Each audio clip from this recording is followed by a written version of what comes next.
बच्चों, कैसे हो आप लोग। उम्मीद करते हैं सभी स्वस्थ होंगे, खुश होंगे और अपनी पढ़ाई कर रहे होंगे।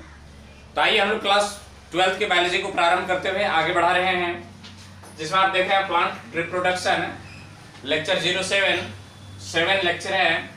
पिछले लेक्चर छठे लेक्चर में हम लोग पॉलिनेशन के बारे में जाने थे, सेल्फ पॉलिनेशन के डेफिनेशन को, और उसी आज सेल्फ पॉलिनेशन के कुछ अनुकूलता के बारे में जान लेते हैं। उसके बाद एडवांटेज डिसएडवांटेज, क्या लाभ है क्या हानि है। आइए देखते हैं। जैसा कि आप देख रहे हैं, कंट्रीब्यूशंस और adaptations for self pollination. Adaptation का मीन्स होता है अनुकूलता, इसी को हम लोग बायोलॉजी की भाषा में क्या कहते हैं, कंट्रीब्यूशंस कहते हैं। तो हिंदी आप देख रहे हैं, परागण के लिए, परागण नहीं स्वपरागण के लिए अनुकूलता।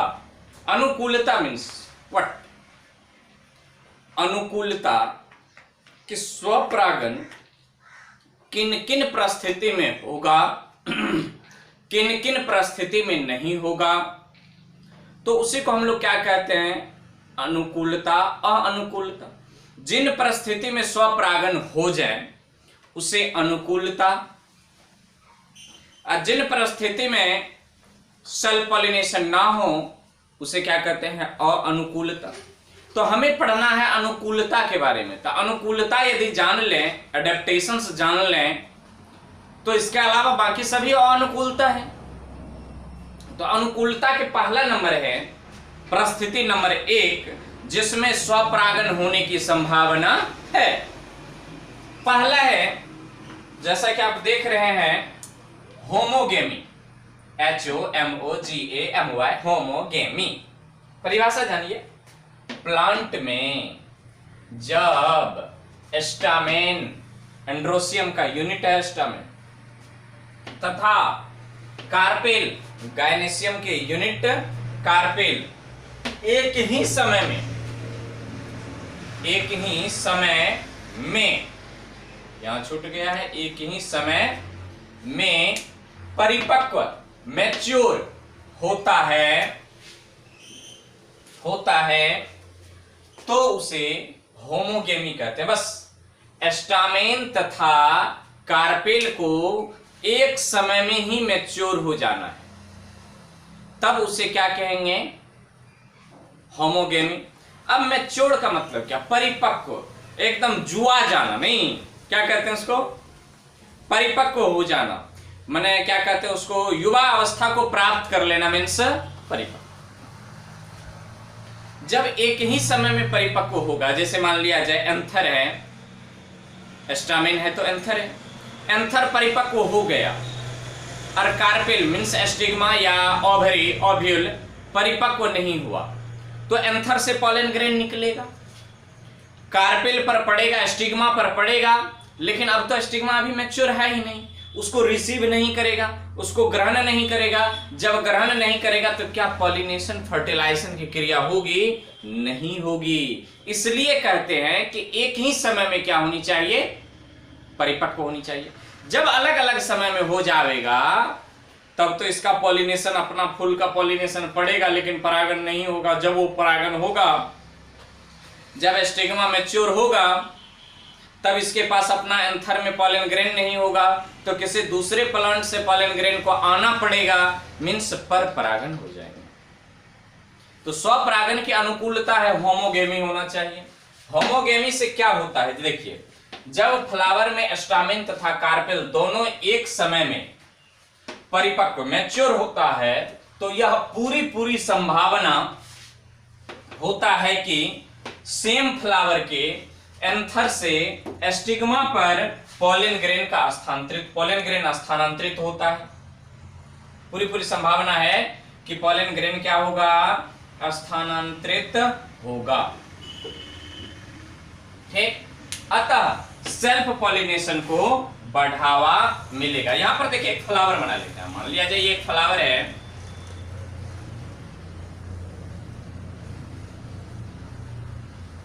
ये इसका एंथर है, ये इसका एंथर, ठीक, ये है कार्पेल, ये है स्टामेन। अब ये मैच्योर हो गया और ये मैच्योर नहीं हुआ है, तो इसका पॉलन ग्रेन इस पर आवेगा। सेम फ्लावर, एक ही फ्लावर के अंतर से उसी फ्लावर के स्टिग्मा पर सेम फ्लावर, पूरी संभावना है होता है कि सेम फ्लावर के अंतर से स्टिग्मा पर पॉलन ग्रेन स्थानांतरित होगा, अतः सेल्फ पॉलिनेशन को बढ़ावा मिलेगा। यहां से पॉलन ग्रेन इसमें आएंगे। अब ये तो मैच्योर हो गया है, तब ना ये फटा, डेहिसेंट हुआ एंथर। एंथर जब डेहिसेंट हुआ, फटा, तो इससे पॉलन ग्रेन निकला, ये पॉलन ग्रेन झड़ा, पॉलन ग्रेन झड़ करके किस पर आया, स्टिग्मा पर आया। अब स्टिग्मा पर आया तो फर्टिलाइजेशन के लिए चाहिए कि ये भी परिपक्व हो, लेकिन दुख की बात है कि ये परिपक्व नहीं होता है, तो ये पॉलन ग्रेन इस पर आकर के भी इसका कुछ नहीं बिगाड़ पाएगा। जब इसका कुछ नहीं बिगड़ेगा तो ये पॉलन ग्रेन बर्बाद हो गया। जिस समय में ये परिपक्व होगा उस समय में इसके पास पॉलन ग्रेन ही नहीं होगा, तो क्या होगा, बाहर से पॉलन ग्रेन आएंगे, और जब बाहर से पॉलन ग्रेन आएंगे तो क्या होगा, पर परागन हो जाना है। तो पर परागन को रोकने के लिए, किसको रोकने के लिए, पर परागन को रोकने के लिए क्या करना पड़ेगा, हमें दोनों को, एंथर तथा स्टिग्मा को एक ही समय में मैच्योर होना पड़ेगा।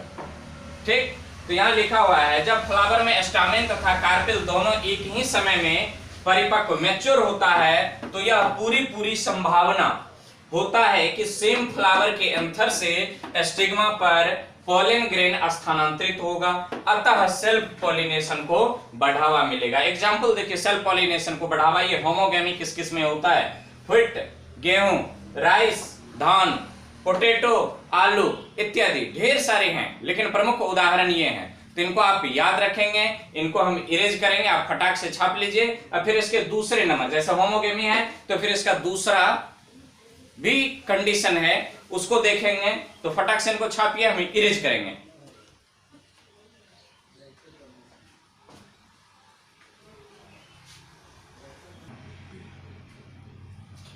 तो चलिए पहला नंबर देखे थे होमोगेमी। होमोगेमी को समझते हुए आगे अगला चलते हैं, देखिए क्या कहता है अगला। दूसरा नंबर और अंतिम इसी को कह दीजिए, क्या है, क्लिस्टोगेमी।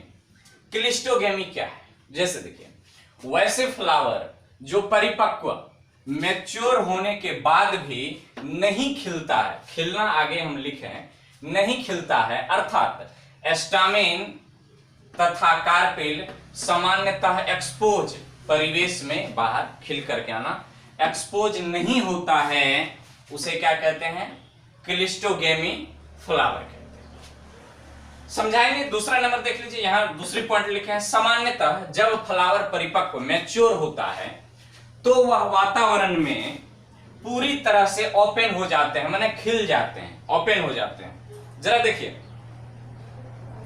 जिसे कैस्मोगेमी फ्लावर कहते हैं, जैसे रोज, China rose, rice etc..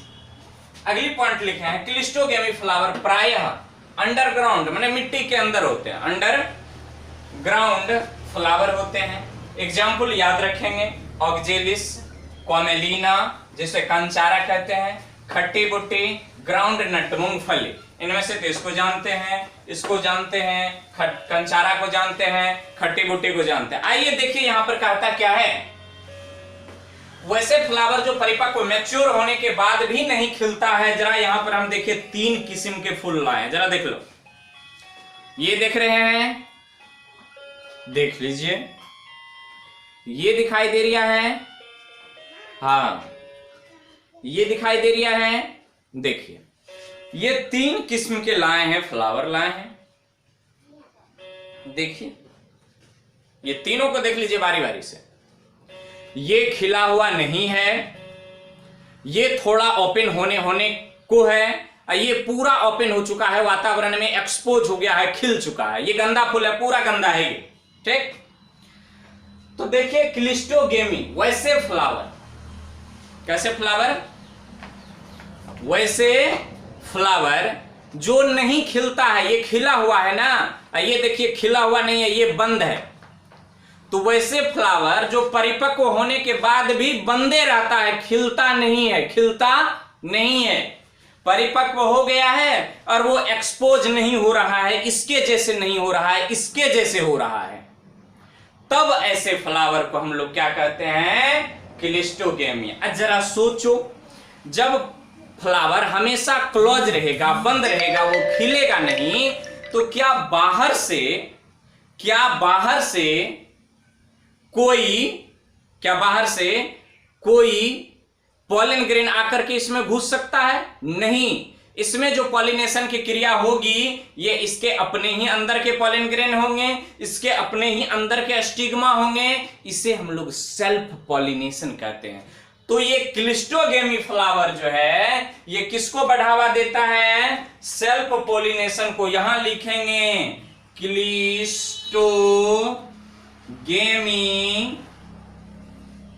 Flower self pollination को बढ़ावा देता है। देख लेते हैं ये दिखाई दे रहा है कि नहीं।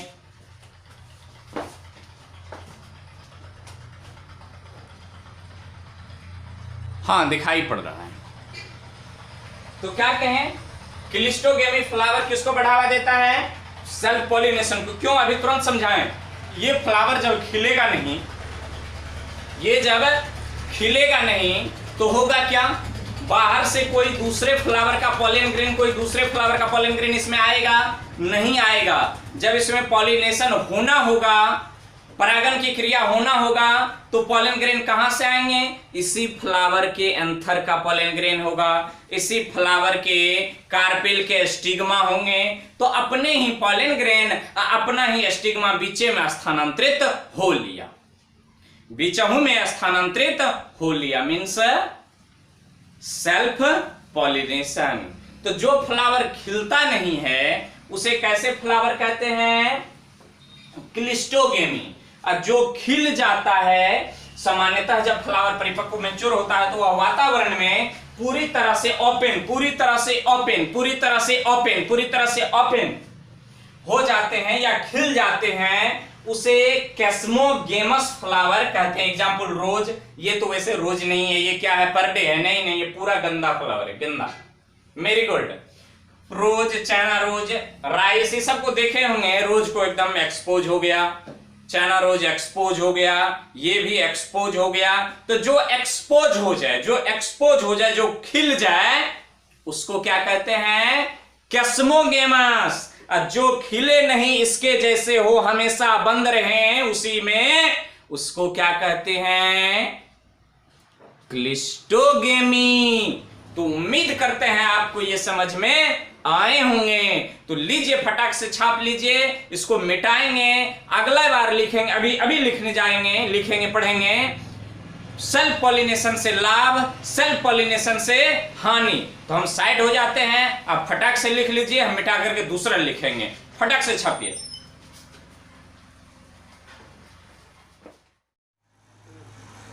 तो चलिए आगे हम लोग देख रहे हैं। इनसे पहले आपने देखा कि सेल्फ पॉलिनेशन की क्या कंट्रीब्यूशंस है, तो जिसमें दो लिखा है, होमोगेमी और क्लिस्टोगेमी। आइए, यहां लिखा हुआ है सेल्फ पॉलिनेशन से लाभ, या इसी को एडवांटेज कहते हैं। सेल्फ पॉलिनेशन से लाभ या एडवांटेज। आइए बारी बारी से जान लें।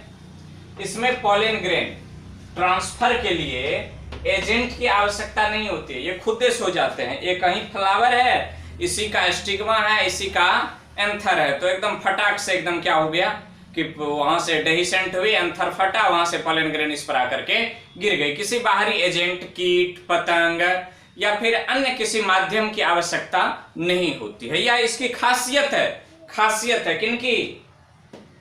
सेल्फ पॉलिनेशन की नहीं होती है।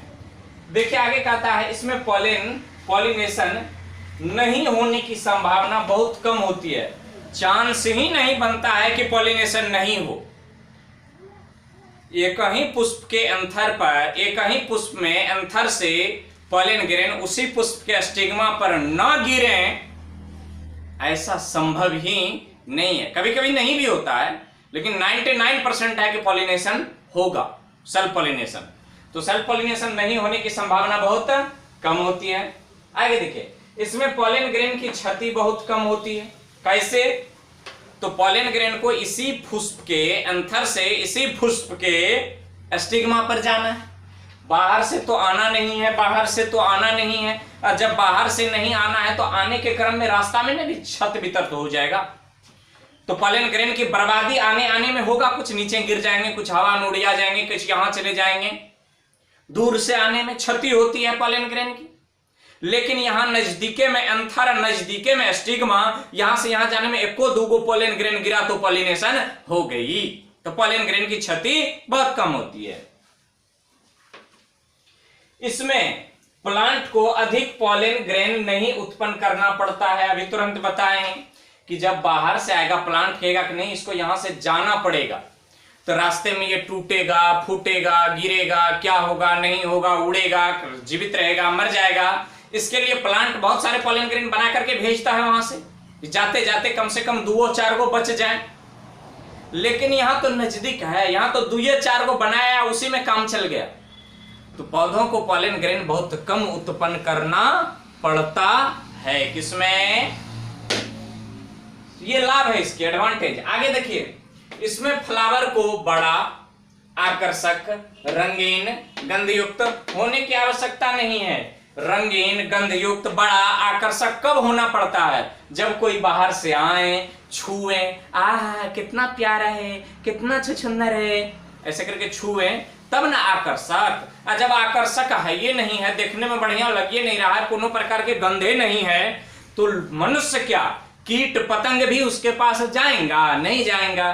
तो कीट पतंग जाने का मतलब उसमें पर परागण होता है ना। कीट पतंग गया, इस पर बैठा, यहाँ पॉलन ग्रेन अपने पैर में चिपकाया, फिर यहां से उड़ा, फिर दूसरे आकर्षक पुष्प के पास गया, उस पर बैठा, पॉलन ग्रेन वहां को छोड़ा।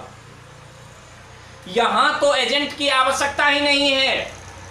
जब एजेंट की आवश्यकता नहीं है, खुद ही से पॉलन ग्रेन गिर जाता है, खुद ही पॉलिनेशन हो जाता है, तो इसमें पुष्प रंगीन है, आकर्षक है, बड़ा है, सुंदर है। इससे क्या लेना देना, कोई मतलब नहीं रह जाती है इस सब बातों की, तो आवश्यकता नहीं है। इसमें अनंत काल तक, में मोस्ट इंपॉर्टेंट लेखल है, इसमें अनंत काल तक जाति की शुद्धता बनी रहती है। हाइब्रिड तो होता ही नहीं है। जाति की शुद्धता, एक ही कुल के पौधों के बीच यदि पॉलिनेशन होती है तो जाति का शुद्धता बना होता है। तो सेल्फ पॉलिनेशन में कुल, यहां तो एक ही पादप है, उसी पादप का पॉलन ग्रेन, उसी पादप का ओव्यूल, ओवम, दोनों के बीच पॉलिनेशन हुआ, तो जाति की शुद्धता तो बनी हुई, कोई बाहर से हाइब्रिडाइजेशन वगैरह तो हुआ नहीं है। इसलिए कहते हैं अनंत काल तक क्या होते हैं, जाति की शुद्धता बनी होती है। मोस्ट इंपॉर्टेंट कैरेक्टर है। सेल्फ पॉलिनेशन से हानि, डिसएडवांटेज। देखिए सेल्फ पॉलिनेशन से क्या हानि है, देख लीजिए यहां पर। लगातार सेल्फ पॉलिनेशन होने से संतति कमजोर हो जाते हैं। देसी गेहूं बोने से नहीं देखते हैं उपज दर घट जाता है, छोटा छोटा दाना होता है, तो क्या होती है, कमजोर हो जाते हैं। लाभदायक गुणों का विकास नहीं होता है, जो आप चाहते हैं रोग निरोधी क्षमता हो वो उत्पन्न नहीं होता है। मैंने संतति में रोग निरोधी क्षमता कम होता जाता है, मैंने पीढ़ी दर पीढ़ी रोग निरोधी क्षमता क्या होते जाएंगे, कम होते जाते हैं। तो हम उम्मीद करते हैं आपको ये सारी बातें समझ में आए होंगे। फटाक से स्क्रीनशॉट ले लीजिए। 1 2 3 4 5। तो आज हम यहीं रोकना चाहेंगे। अगले लेक्चर में जब आएंगे तो हम लोग क्रॉस पॉलिनेशन के साथ आएंगे। क्रॉस पॉलिनेशन से क्या होता है, क्रॉस पॉलिनेशन से लाभ, क्रॉस पॉलिनेशन हानि, क्रॉस पॉलिनेशन के एजेंट कौन कौन है, क्रॉस पॉलिनेशन के प्रकार इत्यादि पर समझ रहा हो ना। तो अगले बार जब आएंगे तो ये सब पढ़ेंगे। तो आज की कहानी यहीं तक, फिर मिलेंगे अगले एपिसोड में। तब तक के लिए शुभ विदा, धन्यवाद।